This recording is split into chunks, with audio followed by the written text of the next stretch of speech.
What's up everybody, Dylan with That Delta Bravo, and today, why I stopped carrying my SCCY CPX-2. So for years, you have seen me on this channel praise my SCCY CPX-2. I carried it almost daily in my pocket for years in hot, disgusting, humid Central Florida, and this SCCY CPX-2 almost was perfect.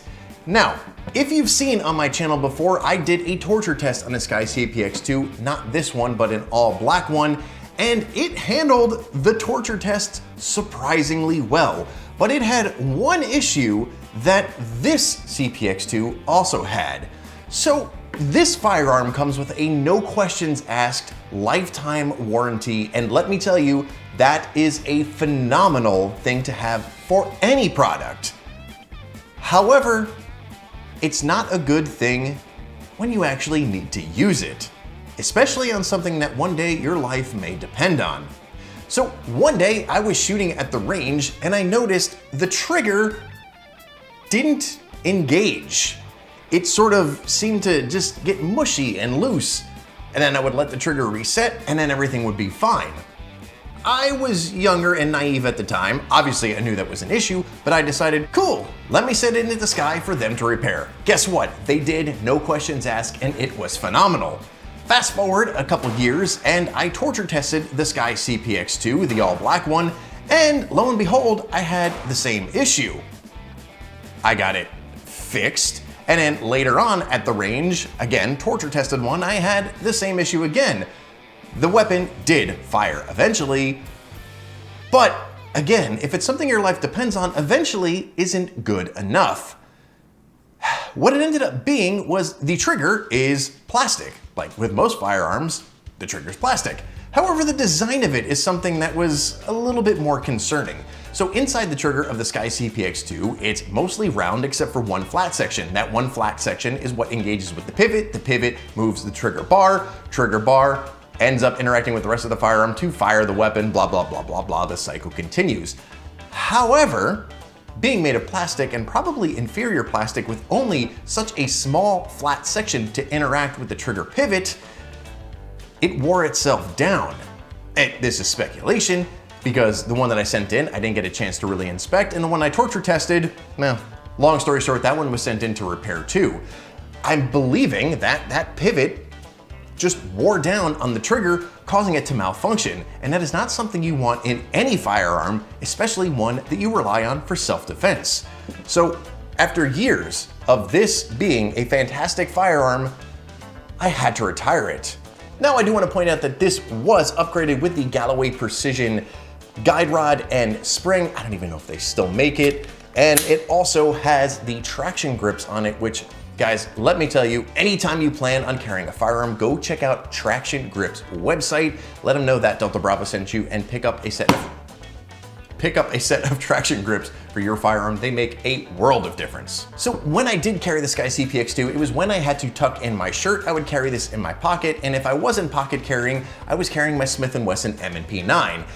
However, I wanted something that could do a bit of both. Pocket carry should I need to, or inside the waistband, something that was higher capacity than 10+1. And remember, at the time, when this came out, a firearm of this size with 10+1 9mm, that was pretty unheard of. There were very few firearms doing that, and especially not at about $250 street price with a lifetime, no questions asked warranty.